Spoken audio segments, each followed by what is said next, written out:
আর S Bengali ক্লাসরুমে সকলকে স্বাগত। আজকে আমরা পশ্চিমবঙ্গ প্রাথমিক শিক্ষা পর্ষদের অন্তর্গত চতুর্থ শ্রেণীর ইংরেজি যে পাঠ্য বইটি রয়েছে সেই ইংরেজি পাঠ্য বইয়ের লেসন ওয়ানের story why is the sky so high, অর্থাৎ আকাশ এত উঁচুতে কেন, এই গল্পটির সম্পর্কে পুঙ্খানুপুঙ্খ আলোচনা করব। সুতরাং তোমরা ভিডিওটি স্কিপ না করে একদম প্রথম থেকে শেষ পর্যন্ত দেখবে।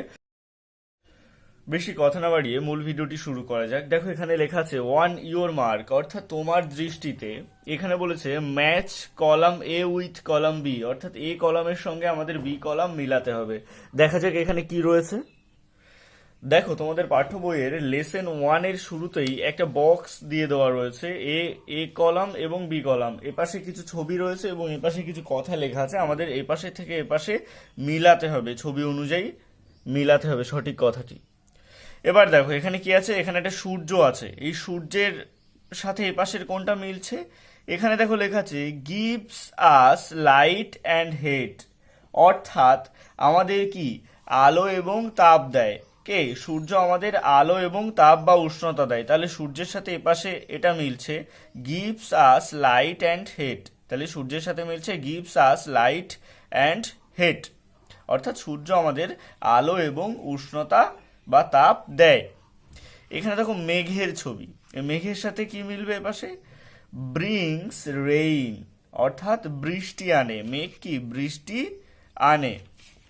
তারপরে দেখো এখানে রয়েছে স্টার্স, তারা রয়েছে। তো তারার সাথে এখানে লেখাই আছে টুইঙ্কেল। টুইঙ্কেল মানে কি? টুইঙ্কেল মানে মিট মিট করে জ্বলে, এইরকম তারা। তারপরে দেখো চাঁদ, চাঁদের ছবি রয়েছে এখানে। এটার সাথে মিলছে কি? Shines at night changes it's shape, অর্থাৎ চাঁদ কিন্তু তার নিজের আকৃতি পরিবর্তন করে এবং রাতে কিরণ দেয়, অর্থাৎ রাতকে আলোকিত করে এবং নিজের আকৃতি পরিবর্তন করে চাঁদ। তো চাঁদের সাথে বা মুনের সাথে মিলছে এটা, কিন্তু তোমরা এখান থেকে নিজেদের বইতে দাগিয়ে নিতে পারো। তারপরে দেখো এখানে আছে fill in the blanks with suitable words, অর্থাৎ যথাযোগ্য শব্দ বসিয়ে আমাদের কিন্তু এই ড্যাশগুলো পূরণ করতে হবে, শূন্যস্থানগুলো পূরণ করতে হবে। দেখা যাক এখানে কি লেখা আছে। উই সি দ্য সান, অর্থাৎ আমরা সূর্যকে দেখতে পাই। দ্য ক্লাউডস, আমরা মেঘকে দেখতে পাই। স্টার্স, দ্য মুন, অর্থাৎ তারা এবং চাঁদকে দেখতে পাই। ইন দা, কোথায়? আমরা কোথায় দেখতে পাই? এটা কিন্তু স্কাই হবে, এস কে ওয়াই, স্কাই হবে এর অ্যান্সার। তারপরে বি দাগ, উই ড্যাশ টাচ দিস, অর্থাৎ আমরা এখানে কিন্তু ক্যান নট হবে, অর্থাৎ আমরা তাদের ছুতে পারি না। এখানে হবে can, CN, can NOT not, can not touch this, অর্থাৎ আমরা কিন্তু তাদের ছুতে পারি না। এবার পরের পাতায় চলে আসি, মূল গল্প যেখান থেকে শুরু। এখানে দেখো লিখেছে লেটস রিড, অর্থাৎ এসো পড়ি। এবার শুরু করা যাক মূল গল্প। ইট ওয়াজ 10 o'clock ইন দ্য নাইট, অর্থাৎ এটা ছিল রাত 10টা। এটা ছিল কি? রাত 10টা। Mimi and Raju had not yet gone to bed, অর্থাৎ মিমি এবং রাজু তখনও কিন্তু তাদের বিছানায় যায়নি বা শুতে যায়নি। দে ওয়ান্টেড, তারা চাইছিল, টু হেয়ার, অর্থাৎ শুনতে, a bed time story from their mother, অর্থাৎ তারা তাদের মায়ের কাছ থেকে রাতে শুতে যাওয়ার সময় গল্প শুনতে চাইছিল।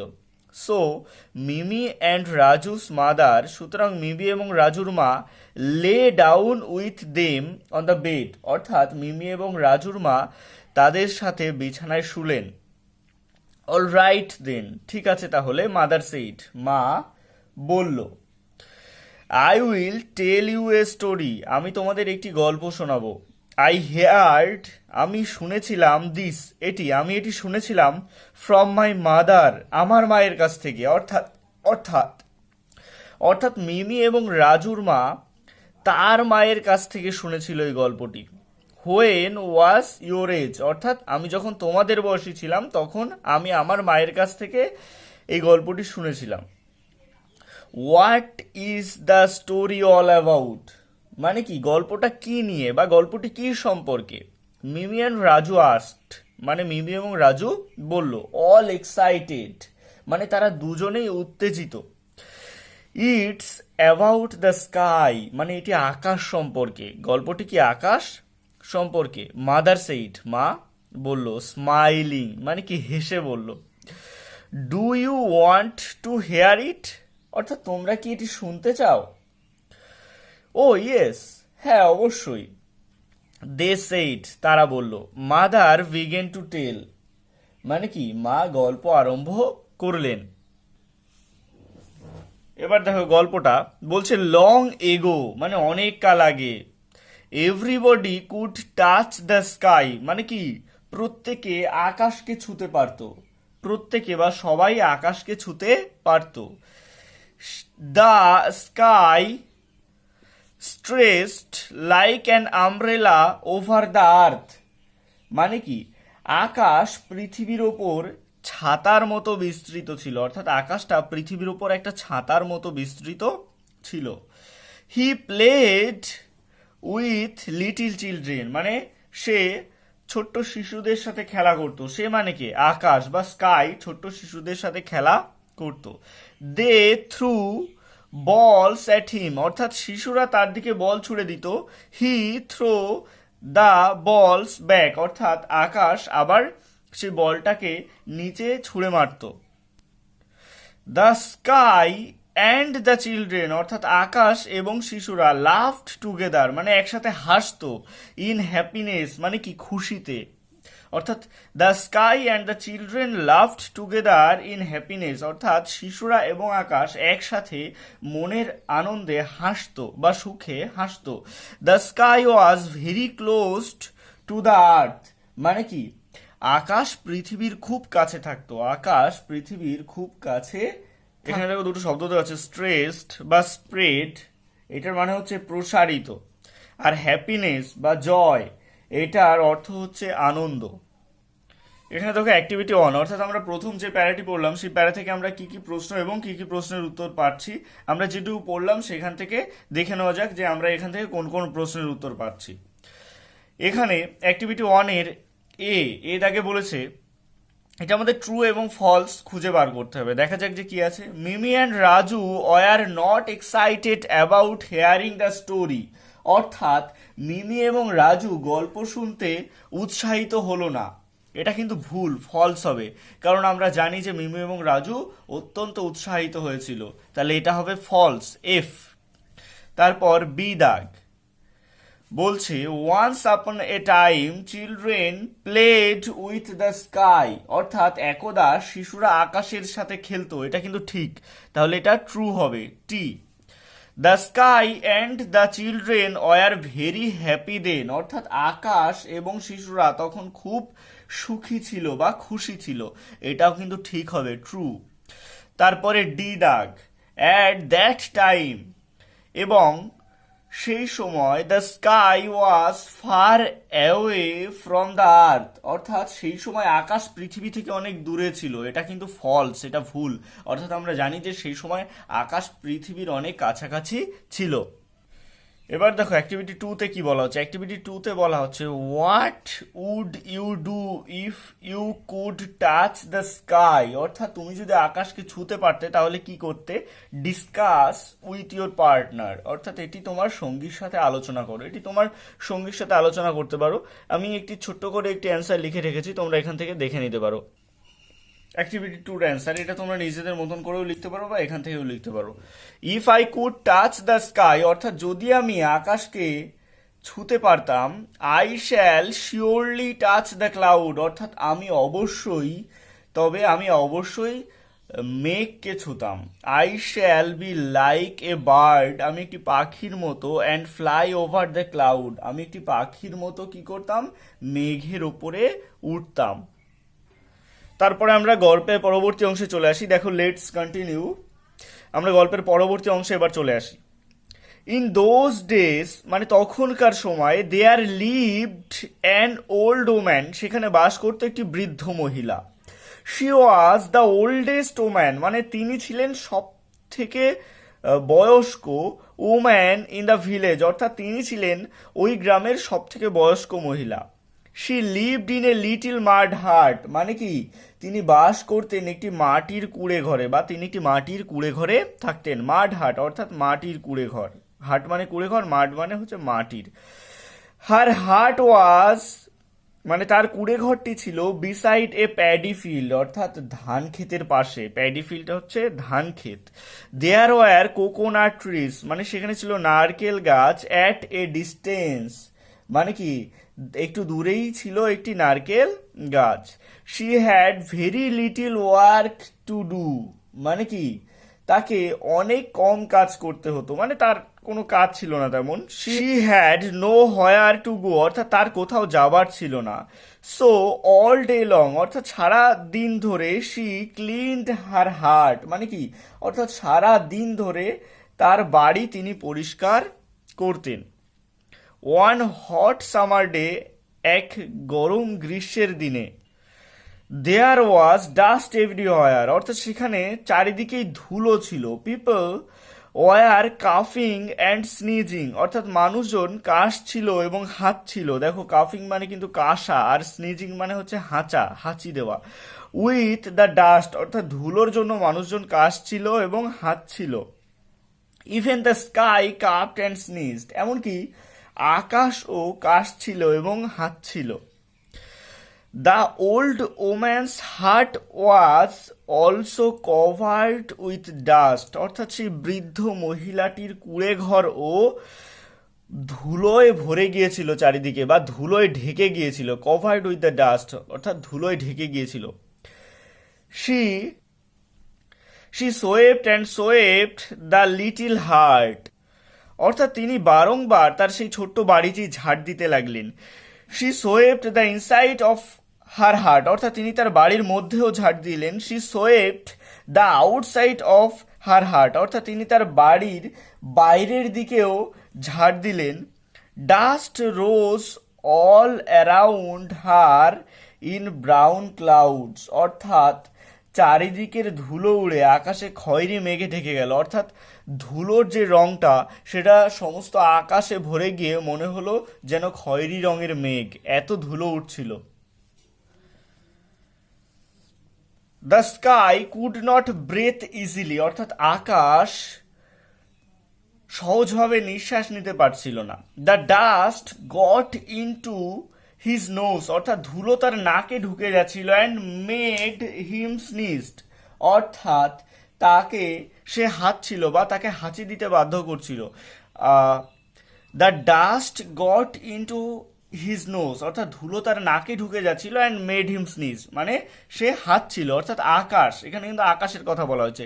দ্য স্নিজ শুক the world with its loud sound, অর্থাৎ তার হাঁচির শব্দে পুরো পৃথিবী কেঁপে উঠছিল। দ্য স্নিজ শুক the world with his loud sound, অর্থাৎ তার হাঁচির এতটাই আওয়াজ ছিল যে পুরো পৃথিবী কেঁপে উঠছিল। আকাশের হাঁচির কথা কিন্তু এখানে বলা হয়েছে। The sneeze of the sky, অর্থাৎ আকাশের হাঁচি ছিল থান্ডার, মানে কি বজ্রপাত। The sneeze of the sky was thunder, অর্থাৎ আকাশের হাঁচি ছিল বজ্রপাত। People covered their heads and ran indoors in fear. দেখুন এখানে কি বলছে, পিপল কভার্ড দেয়ার হেডস, অর্থাৎ মানুষজন তাদের মাথা সুরক্ষিত করতে ঢেকে রাখছিল। And ran indoors in fair, এবং ভয়ে, ফেয়ার মানে কি ভয়, এবং ভয়ে তারা ঘরের মধ্যে ঢুকে যাচ্ছিল। But the old woman kept on sweeping with her broom, but কিন্তু দ্য ওল্ড ওম্যান, সেই বৃদ্ধ মহিলাটি, kept on sweeping with her broom, অর্থাৎ তার ঝাঁট দিয়েই চললেন, তিনি কিন্তু থামলেন না। The dust from her broom got into the sky's eyes, অর্থাৎ the dust from her broom, অর্থাৎ তার ঝাঁটা থেকে ধুলো গিয়ে দ্য স্কাইস আইস, অর্থাৎ আকাশের চোখে গেল। অ্যান্ড মেড দেম ওয়াটার, অর্থাৎ এবং আকাশের চোখে জল চলে এলো, অর্থাৎ সেই বৃদ্ধ মহিলাটি যে ঝাঁট দিয়েই চলছিলেন তার সেই ঝাঁটা থেকে কিন্তু ধুলো আকাশের চোখে গেল এবং আকাশের চোখে জল চলে এলো। The water false as drop of rain, এবং সেই আকাশের চোখের জল কিন্তু বৃষ্টির ফোঁটা হয়ে পড়লো। Raindrops fell on to the areas she had just swept, বৃষ্টির ফোঁটাগুলো সেখানেই পড়লো যেখানে ওই বৃদ্ধ মহিলাটি এইমাত্র ঝাড় দিয়েছিলেন। এখানে দেখো আছে ওয়ার্ড থ্রোভ, মানে শব্দ ভান্ডার। এখানে বলেছে মাড, এই মাডটা কি এখানে লিখে দেওয়া আছে। Wet earth that is softy and টিস্কি, অর্থাৎ ভেজা মাটি যেটি নরম এবং চটচটে, এটা বলছে সোয়েপ্ট। এখানে লেখা আছে cleaned a surface using a broom, অর্থাৎ ঝাঁটা দিয়ে মেঝে পরিষ্কার করলো। রোজ, এখানে দেখো past tense of rise, got up. এখানে কি বলতো, এটা হচ্ছে উদিত হওয়ার অতীতকাল বা ওঠার অতীতকাল, উঠেছিল, যেটা অতীতে ঘটে গেছে। এরপর চলে আসি অ্যাক্টিভিটি 3। অ্যাক্টিভিটি 3-তে দেখো এ দাগ কি বলেছে, the old woman lived in a dash হাট, মানে সেই বৃদ্ধ মহিলাটি কোথায় বাস করত। এটা হবে মাড, MUD, মাড হাট, অর্থাৎ সেই বৃদ্ধ মহিলাটি একটি মাটির কুঁড়ে ঘরে বাস করতো। এখানে হবে MUD, মাড হাট, মাটির কুঁড়ে ঘরে বাস করতো। B, the hut was beside a paddy field, এখানে হবে অ্যান্সার ফিল্ড, FIELD,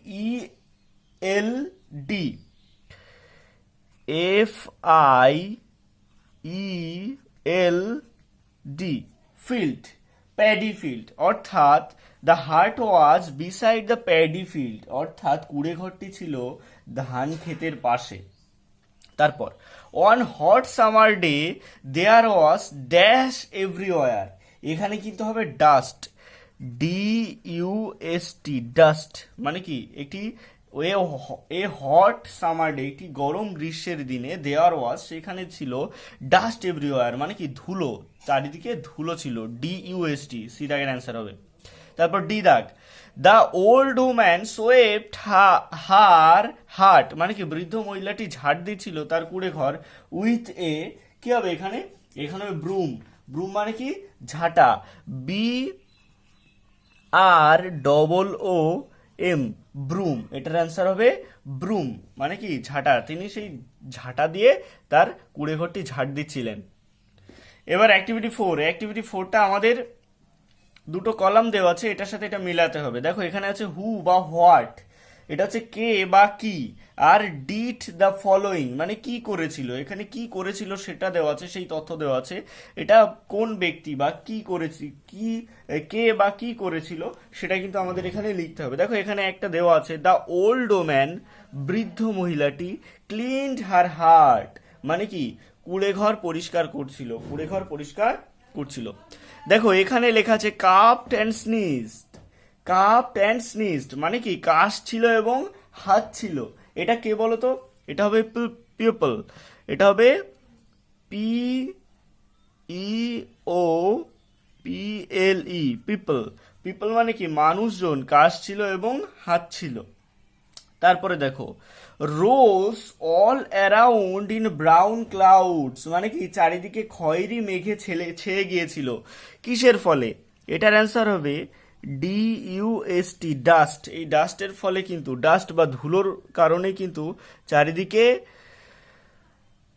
ব্রাউন ক্লাউডসে, অর্থাৎ খয়েরি রঙের মেঘে ছেয়ে গিয়েছিল। তারপরে দেখো fail as drops of rain, fail as drops of rain, মানে কি বৃষ্টি বিন্দু হয়ে ঝরে পড়লো, বৃষ্টি বিন্দু হয়ে ঝরে পড়লো, এটা কি হবে, the water, the water, WATER, water. দেখো গল্পের একদম লাস্ট অংশটুকু আমরা এখন পড়ছি, let's continue. The old woman looked angrily, অর্থাৎ সেই বৃদ্ধ মহিলাটি রেগে তাকালো, এট দ্য স্কাই, অর্থাৎ আকাশের দিকে রাগের সাথে তাকালো বা তাকালেন। স্টপ রেইনিং অ্যাট ওয়ান্স, মানে কি এক্ষুনি বৃষ্টি থামাও। শি অর্ডার্ড, মানে কি তিনি আদেশ দিলেন। The sky could not stop raining, বৃষ্টি কিন্তু, আকাশ কিন্তু বৃষ্টি থামালো না। The sky could not stop raining, আকাশ কিন্তু বৃষ্টি থামালো না। His eyes were full of dust with all her sweeping, মানে কি সে আকাশের চোখ তো ধুলোয় ভরে গিয়েছিল। কিসের ফলে ধুলোয় ভরে গিয়েছিল? ওই বৃদ্ধ মহিলাটি যে ঝাঁটা দিয়ে ঝাড় দিয়েছিল, সেই যে ধুলোগুলো উড়েছিল, সেই ধুলোয় আকাশের চোখে ভরে গিয়ে আকাশের চোখ জলে ভরে গিয়েছিল। His eyes were full of dust with all her sweeping, মানে কি তার চোখ, কার চোখ? আকাশের চোখ ওই বৃদ্ধ মহিলাটির ঝাড় দেওয়ার জন্য যে ধুলো উড়েছিল সেই ধুলোয় ভরে গিয়েছিল। তারপর দেখো কি লিখছে, she picked up her broom, অর্থাৎ সে বা তিনি তার ঝাঁটা তুলে নিলেন, অ্যান্ড স্টার্টেড টু সুইপ, মানে কি আবার ঝাড় দিতে শুরু করলেন। The swept harder and harder, মানে কি তিনি আরো বেশি বেশি করে ঝাড় দিতে লাগলেন। More and more dust flow up, মানে কি আরো আরো ধুলো উঠতে লাগলো। সেই বৃদ্ধ মহিলাটি আরো আরো বেশি করে ঝাড় দিতে লাগলেন এবং তার ফলে অনেক বেশি ধুলো উঠতে লাগলো। The sky jumped out of her way, আকাশ তার জায়গা থেকে লাফিয়ে পালালো। He try to avoid the dust, মানে কি আকাশ চেষ্টা করছিল, সে ধুলো থেকে সরতে চেষ্টা করছিল। প্লিজ স্টপ সুইপিং, মানে কি দয়া করে ঝাড় দেওয়া বন্ধ করো। হি প্লিডেড, মানে কি সে অনুরোধ করলো। The old woman did not listen to his request, কিন্তু বৃদ্ধ মহিলাটি ডিড নট লিসেন, মানে শুনলেন না, টু হিজ রিকোয়েস্ট, মানে কি তার অনুরোধ, অর্থাৎ আকাশের অনুরোধ কিন্তু বৃদ্ধ মহিলাটি শুনলেন না। তারপরে বলছে শি কিপড অন সুইপিং, মানে কি সে ঝাড় দিতেই লাগলেন, তিনি ঝাড় দিয়েই চললেন। She wanted to keep her heart clean, she wanted মানে তিনি চাইছিলেন, টু কিপ কুটিরটিকে ক্লিন, অর্থাৎ তার কুটিরটিকে কিন্তু তিনি পরিষ্কার রাখতে চাইছিলেন। The sky could take it no more, অর্থাৎ আকাশ আর নিতে পারছিল না, আকাশ সেই ধুলো আর নিতে পারছিল না। হি স্নিজড অ্যান্ড কাফড, মানে কি সে হাঁচ ছিল এবং কাশ ছিল। স্নিজ মানে কি হাঁচা এবং কাফট মানে কি কাশা। হি থান্ডার্ড অ্যান্ড রেইনড, মানে কি সে বজ্রপাত, থান্ডার্ড মানে কি বজ্রপাত, অ্যান্ড রেইনড মানে বৃষ্টি, সে বৃষ্টি এবং বজ্রপাত আনছিল। অ্যাট লাস্ট, অবশেষে, দ্য স্কাই ফ্লো আপ, মানে কি অবশেষে আকাশ উড়ে ওপরে উঠে গেল। ফ্লো আপ, উড়ে, আকাশ উড়ে উপরে উঠে গেল। আমরা কিন্তু গল্পের শুরুতে দেখেছিলাম আকাশ পৃথিবীর একদম কাছাকাছি থাকতো, সেই শিশুদের সাথে খেলা করতো, কিন্তু এখানে কি দেখা গেল গল্পের শেষের দিকে এসে দ্য স্কাই ফ্লো আপ, আকাশ উড়ে উপরের দিকে চলে গেল। He flew out of reach of the old woman's broom, মানে কি সে বৃদ্ধার ঝাঁটার নাগালের বাইরে চলে গেল, সে বৃদ্ধার ঝাঁটার নাগালের বাইরে চলে গেল। The sky never come down again, আকাশ কিন্তু আর নিচে নামলো না, আকাশ কিন্তু আর নিচে নামলো না। But the sky is still a friend to little children, মানে কি কিন্তু আকাশ আজও, বাট দ্য স্কাই কিন্তু আকাশ is still a friend of little children, আকাশ কিন্তু এখনো ছোট্ট ছেলে মেয়েদের বন্ধু। ফ্রম এ ডিস্টেন্স, মানে কি দূর থেকে। হি ওয়াচ দেম প্লে, মানে কি হি ওয়াচ মানে সে দেখে, দেম প্লে তাদের খেলা, অ্যান্ড স্মাইল হ্যাপিলি, মানে কি শিশুদের খেলা এবং আনন্দ দেখে আকাশ কিন্তু দূর থেকেই হাসে। অর্থ্রোপ, দেখো শব্দ ভান্ডার, অর্থ্রোপ শব্দ ভান্ডার। অ্যাভয়েড, স্টে অ্যাওয়ে ফ্রম, অর্থাৎ দূরে থাকা। অ্যাভয়েড মানে কি স্টে অ্যাওয়ে ফ্রম, দূরে থাকা। প্লিডেড, প্লিডেড হচ্ছে অনুরোধ করা, দেখো রিকোয়েস্টেড অনুরোধ করেছিল। ঠিক আছে, তো এটা গেল আমাদের প্রথম পার্ট। ভিডিওটি কেমন লাগলো অবশ্যই জানিও। আর এই লেসনের যে অ্যাক্টিভিটিগুলো বাকি থাকলো, আমি পরবর্তী ভিডিওতে সেই সমস্ত অ্যাক্টিভিটিগুলো কমপ্লিট করে দেবো এবং এই ভিডিওর ডেসক্রিপশন বক্সে কিন্তু আমি তার লিঙ্ক দিয়ে দেবো। ভিডিওটি কেমন লাগলো অবশ্যই সকলে জানিও, আর ভিডিওটি ভালো লাগলে লাইক শেয়ার করো। আর সকলের কাছে একটাই রিকোয়েস্ট, এখনো পর্যন্ত যারা আমার চ্যানেলটিকে সাবস্ক্রাইব করে উঠতে পারোনি তারা অবশ্যই আমার চ্যানেলটিকে সাবস্ক্রাইব করো। আর এই লেসনের যে সমস্ত অ্যাক্টিভিটিগুলো বাকি থাকছে আমি অবশ্যই তোমাদের পরবর্তী ভিডিওতে সেই অ্যাক্টিভিটিগুলো কমপ্লিট করে দেবো এবং এই ডিসক্রিপশন বক্সে তোমরা কিন্তু তার লিঙ্ক পেয়ে যাবে। অসংখ্য ধন্যবাদ সকলকে, ভালো থেকে সুস্থ থেকো।